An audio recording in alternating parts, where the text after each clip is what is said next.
L'affaire du lieutenant-colonel Marouane. 4 puissances étrangères ont approché l'entourage de cet officier supérieur du service secret algérien qui est en fuite, qui a déserté. Cette affaire, elle est cruciale. C'est la première fois que l'un des officiers les plus influents des services secrets algériens, après la fuite, et qui risque d'être récupéré par des puissances étrangères pour lui soutirer tous les secrets de l'État. Ce n'est pas n'importe qui, ce lieutenant-colonel Marouane. C'est pour ça qu'on enquête sur lui. Il fait partie de ces jeunes officiers qui ont traité des dossiers qui relèvent du secret de défense. Il a dirigé quand même en 2018 le bureau central de lutte contre le terrorisme de la DGSI. C'est le plus puissant service de renseignement en Algérie. C'est toutes les affaires, toutes les opérations menées par les services secrets algériens. Les opérations d'infiltration, les sources, les indicateurs au sein des groupes armés, la liste des groupes armés qui sont infiltrés ou contrôlés ou visés, ciblés par l'Algérie, le terrorisme national et international. La DGSI algérienne, elle a travaillé même sur des dossiers du Sahel, de la Libye. Vous imaginez, c'est pas un petit lieutenant-colonel qui avait, parce que des lieutenants-colonels en Algérie, il y en a des milliers. Il était dans le bureau central. L'affaire du lieutenant-colonel Marouane. Nous sommes pratiquement le seul média à en parler de façon la plus objective, de la façon la moins sensationnelle, de la façon la plus neutre et de la façon la plus régulière. Et notre dernière émission sur cette affaire a suscité énormément de réactions.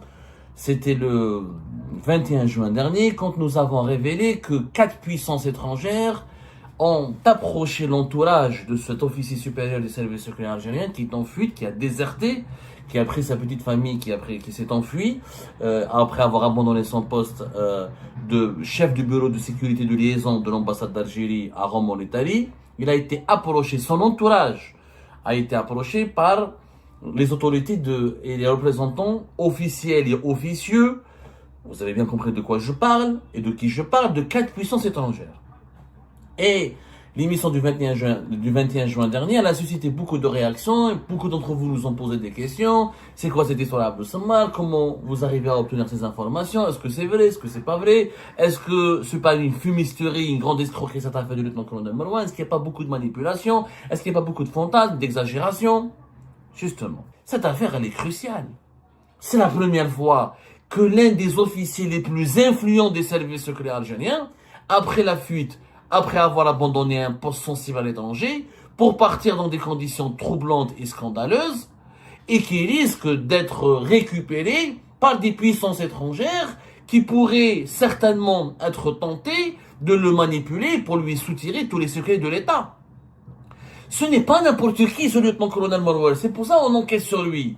Il y a eu les années 90 des désertions, des fuites, des évasions, mais c'est des petits officiers, des petits colonels.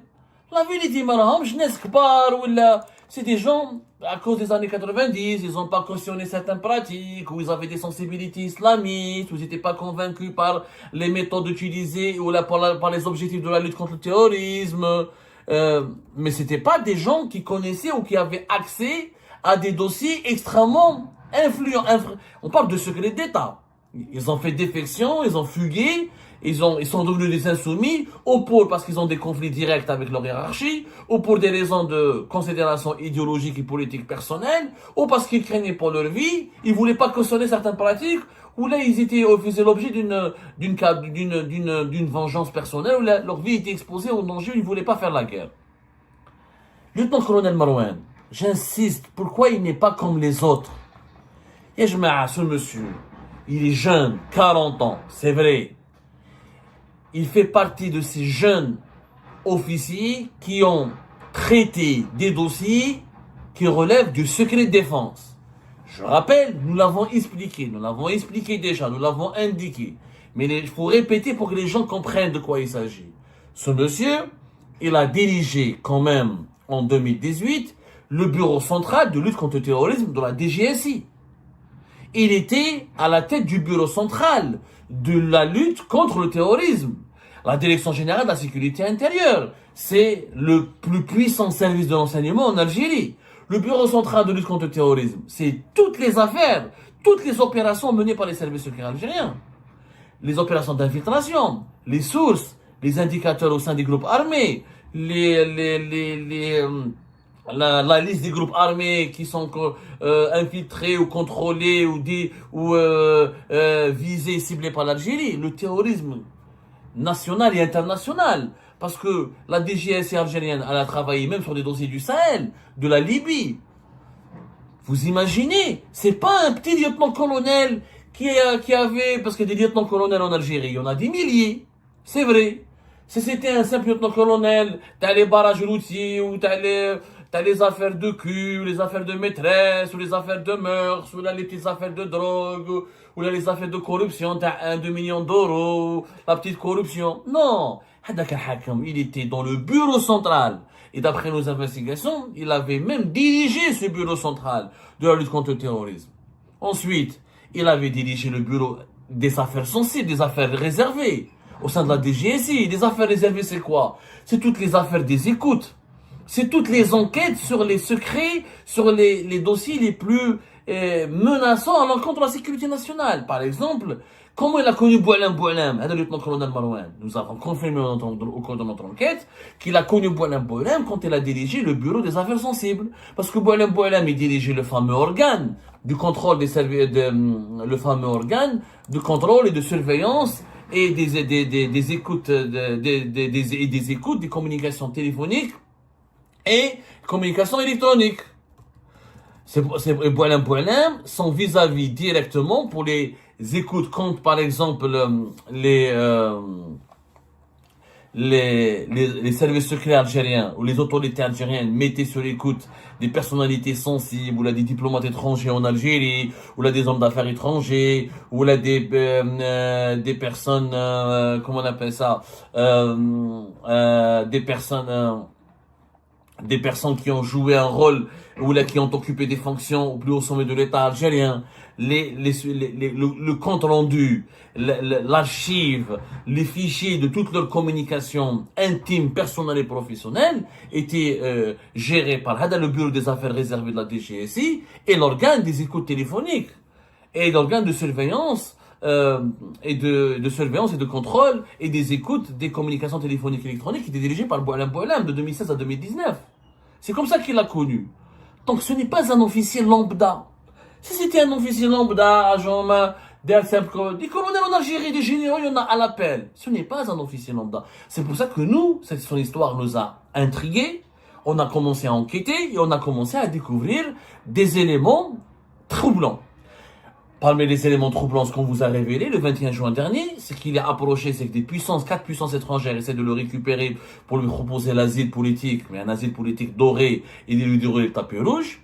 Auparavant, on a révélé comment, c'était le 17 juin dernier, comment 11 personnes ont été éditionnées dans le cadre de l'affaire, de l'enquête qui est menée par la DCSA, la Direction Centrale de la Sécurité de l'Armée, pour essayer de retrouver les traces de ce colonel Marouane, de savoir comment il a pris la fuite, où est-ce qu'il s'est enfui, qu'est-ce qu'il compte faire. 11 personnes ont été auditionnées par l'américain Nasser Djen, l'ancien patron de la DGSI, qui était son ami. On a pu confirmer qu'effectivement il se connaissait. Et il a été placé sous ISTN, interdiction de sortir du territoire national. Il est suspecté d'avoir donné un coup de main ou d'avoir conseillé à Marouane, à lieutenant-colonel Marouane, de prendre la fuite. Ce que Nasser Djen aurait démenti catégoriquement lors de son audition. Ce que nous avons constaté au cours de nos investigations, c'est que cette enquête menée par la DCSA, elle accuse des défaillances. Il y a des personnalités clés de l'entourage de lieutenant-colonel Marouane, qui étaient des amis avec le lieutenant-colonel Marouane et qui occupent des postes importants au sein du ministère des Affaires étrangères ou au sein de l'appareil diplomatique algérien et qui n'ont jamais été approchés pour le moment, qui n'ont même pas été inquiétés, qui n'ont même pas été interrogés. Pourquoi emmerder Nasser Djen, qui était à la tête de la DGSI, qui n'avait qu'une connaissance personnelle, qui connaissait seulement la personne de Marouane, qui avait des affinités peut-être personnelles, parce que tous les deux ils sont issus de la DGSI, ou tous les deux, bon, c'est pas la même génération, hein. Il y a plus de 10 ans de différence entre Nasser Djen et le Marouane, mais ils se sont apparemment, entre 2019 et 2020, et avant 2019, je crois, ils se sont fréquentés, où ils ont ils se sont fréquentés dans des moments très précis. Je ne sais pas lesquels, nous sommes en train d'enquêter toujours. On n'a pas toutes les réponses à ces questions. Moi, je suis pas agent des services secrets, moi, je suis un journaliste. Et c'est pas mon rôle de retrouver le lieutenant-colonel Marouane. Je ne cherche pas à le retrouver. Moi, je cherche à alerter les autorités algériennes sur la nécessité d'adopter un traitement extrêmement sérieux, extrêmement professionnel, et de traiter cette question en urgence absolue, parce qu'il est question, quand même, des secrets de l'État algérien. Si, par malheur, le lieutenant-colonel Marouane, dans un geste de désespoir, dans un geste de malheur, il décide de collaborer avec des services étrangers pour avoir l'asile et demander et sauver sa peau, ça c'est extrêmement menaçant pour les intérêts de l'Algérie. Ceci dit, on m'a reproché dans quelques émissions de dire que c'est un homme bien. Moi, je cite mes sources. Il a des détracteurs, il a des partisans.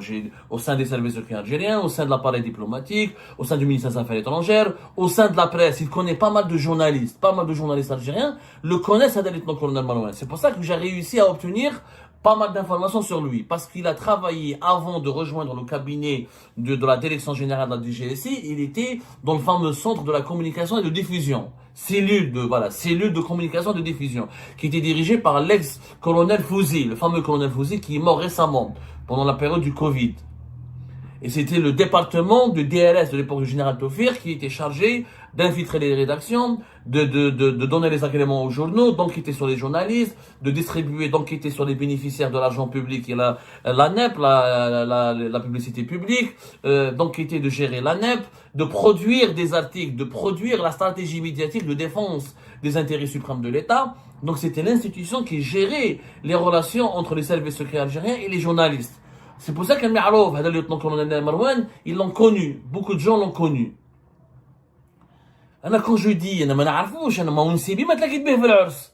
d'ailleurs, je m'en fous de le connaître. Moi, sa personne ne m'intéresse pas. Moi, c'est la personne morale qu'il incarne. C'est le fait qu'il a eu accès à des secrets d'État, qu'il a eu accès à des informations classées secret défense, et qu'il risque d'exposer, que son histoire ou sa mésaventure risque de fragiliser la sécurité nationale. C'est tout. Mais après, moi, je suis objectif. Je dois dire la vérité. Certains détracteurs de ce lieutenant-colonel Marouane m'ont appelé, m'ont dit, attention, Abdou, c'est un corrompu, il a pris la fuite parce qu'il a volé de l'argent et qu'il fait l'objet de poursuites judiciaires au niveau du tribunal militaire de Blida et qu'on le recherche pour corruption et enrichissement illicite. Parce que pour le moment, on ne sait pas pourquoi le tribunal militaire de Blida l'a convoqué et pourquoi il risque d'être mis en examen dans une affaire qui pourrait lui valoir de longtemps jusqu'à la perpétuité, voire la peine de mort. Des sources nous disent qu'il est accusé de haute trahison, d'autres sources nous disent qu'il est accusé de corruption et d'enrichissement illicite. Moi, je pense qu'il n'y a pas de volonté d'enquêter sérieusement sur cette affaire. Je crois que le régime algérien veut juste retrouver le lieutenant-colonel Marouane. Mais c'est pas comme ça. Il ne s'agit pas de le retrouver uniquement. Il s'agit de comprendre pourquoi il a pris la fuite. Pourquoi il a déserté. Parce qu'il faut guérir le mal à partir de ses racines. Parce que ce que nous craignons, nous les patriotes, soucieux de l'intérêt général de notre pays et de la préservation de sa sécurité nationale, qu'est-ce qu'on craint? On craint un effet domino. Le fameux effet domino. C'est-à-dire l'effet domino, un domino qui tombe va entraîner tous les autres dominos. C'est que demain, les autres officiers, dans les services secrets, d'autres diplomates, ils pourraient tous déserter et fuir et aller demander l'asile. On me l'a dit. J'ai eu des diplomates, j'ai eu des sources sécuritaires et diplomatiques qui m'ont parlé. Ils m'ont dit, Abdou, il est ami avec les enfants du président. Il est ami avec son secrétaire particulier. Il est l'ami proche de son chef de cabinet, de son puissant chef de cabinet, où il a eu peur. Mais là, s'ils veulent nous écraser, ou là, s'ils veulent, si on est victime d'abus de pouvoir, ou là, s'ils veulent nous inculper dans une affaire, qui va nous défendre? Vous imaginez l'impact psychologique? Mais je crois que les dirigeants algériens, je crois qu'Abdelmajid Tebboune et Saïd Chengheriha n'ont pas encore compris la gravité de cette affaire. C'est qu'il y a un effet domino, l'effet du mimétisme. Demain, d'autres hauts responsables des services secrets, d'autres diplomates seraient tentés de lui emboîter le pas, et de prendre la fuite, et de déserter. Je demande l'asile en Suisse, ou là en Allemagne, ou là en France, ou dans un autre pays, et bien sûr, Pourquoi je veux rentrer en Algérie, où je risque de me retrouver au chômage, ou au moindre problème. Parce que les problèmes au sein des services de sécurité, au sein de l'administration de l'État algérien, ils sont nombreux. Il y a trop de conflits personnels, trop de conflits claniques. Comme depuis 2019, on a banalisé la persécution des officiers, des militaires et leur emprisonnement. On a banalisé la persécution et l'emprisonnement des responsables politiques et des dirigeants politiques. Comme on a banalisé l'incarcération tout court. N'importe qui peut aller en prison, quel que soit son grade, quel que soit son rang, quelle que soit sa fonction. Donc les gens ont peur. Au moindre problème, j'ai un consul, un vice-consul, un petit capitaine, un petit commandant dans les services secrets, il a un problème avec sa hiérarchie, ou son responsable, ou là avec un personnage influent de l'État, il va y faire un rapport contre lui, et la justice va se mobiliser, il va dire je suis à l'étranger, je prends la fuite. Je demande là, on dit qu'il m'a Marouane. Je vais faire comme le lieutenant-colonel Marouane. Or, toutes ces personnes-là ne sont pas aussi importantes que le lieutenant-colonel Marouane. Mais ça peut créer un risque de fuite d'informations confidentielles. Parce que à chacun qui occupe une fonction au sein de l'État algérien, chacun traite un dossier. Et tous les dossiers peuvent être sensibles à une certaine échelle. Mais le lieutenant-colonel Marouane, je le dis, j'appelle à la sagesse. Ça sert à rien de le diaboliser, de l'insulter, de nous appeler, de dire qu'il faut lui tomber dessus, c'est un traître. Hein. Qui décide il a trahi qui? Il a trahi quoi? Il a trahi qui? Le président, quand la famille Tebboune, il était leur guide. Il les accompagnait au quotidien. لو كان ما شافوش فيه الخير، لو كان عبد المجيد تبون ne lui faisait pas confiance، يبعث لولاده. ما كاينش منها انا هذه، ما تدخلوش في راسي. وانا مانيش هنا بور دي، مانيش شو با ان افوكا. انا جو ديفون l'Algérie. Moi je défends la sécurité nationale. عيينا بهادو لي فونجونس لي غير دو كلون، ارمي هذا الجنرال الحبس، ارمي هذا الكولونيل الحبس، نحي هذا الجنرال، نحي هذا الكولونيل، طب هذا الكلون يدار مع هذا لوتر كلون، والبني عميزم والريجيوناليزم. عيينا من هادو لي زيستوار. Ça fragilise notre pays. أنا نشوف واش رانا عايشين. Nous sommes peut-être à l'aube. Le monde d'aujourd'hui risque peut-être le déclenchement à n'importe quel moment d'une troisième guerre mondiale. Et nous, les officiers les plus brillants, les mieux informés, on les laisse partir, on les pousse vers la fuite, vers la désertion. Il se passe quelque chose. Il y a un malaise. Il faut comprendre les raisons de ce malaise. Il faut enquêter, non pas pour accabler, mais d'abord pour comprendre, avant de juger, avant de condamner ce lieutenant-colonel Marouane. Il faut comprendre ses motivations. Il faut comprendre son histoire. Il faut essayer de régler ce problème avec lui. Il faut au moins l'écouter. Il y a la présomption d'innocence. L'enquête sérieuse, elle n'est pas à charge. Elle est honnête, elle est directe, elle est objective. Quand on identifie le mal, quand on identifie les infractions ou le crime, là on peut juger. Mais il faut accorder à la partie adverse le droit de se défendre. Il faut d'abord prouver la culpabilité de l'autre. En Algérie, tout est politisé. Hada darb hada. Parce qu'un tel s'est bagarré avec un tel, parce qu'un tel il est puissant, donc la justice va être du côté du puissant pour écraser celui qui n'est plus puissant. Ça ne peut pas continuer comme ça. Je vous le dis, l'enquête menée sur l'affaire du lieutenant-colonel Marouane, il y a plein d'anomalies, des irrégularités, des incohérences. C'est une affaire de sécurité nationale. J'appelle Abdelmajid Tebboune et Saïd Chengri à la prendre très au sérieux et à faire preuve de sagesse et à essayer de régler ce problème en urgence. Je vous remercie, comme d'habitude, pour avoir suivi la vidéo jusqu'à la fin. N'oubliez pas de nous laisser vos commentaires, vos réactions autour du sujet et de vous abonner à la chaîne si vous n'êtes pas encore abonné. Je tiens à vous remercier aussi pour votre soutien à notre chaîne, pour vos encouragements, pour vos commentaires aussi nombreux et diversifiés. Je tiens aussi à remercier nos abonnés et les personnes qui nous suivent régulièrement. Sans vous, ça n'aurait pas été possible. Donc voilà, merci encore une fois et à la prochaine dans une nouvelle vidéo.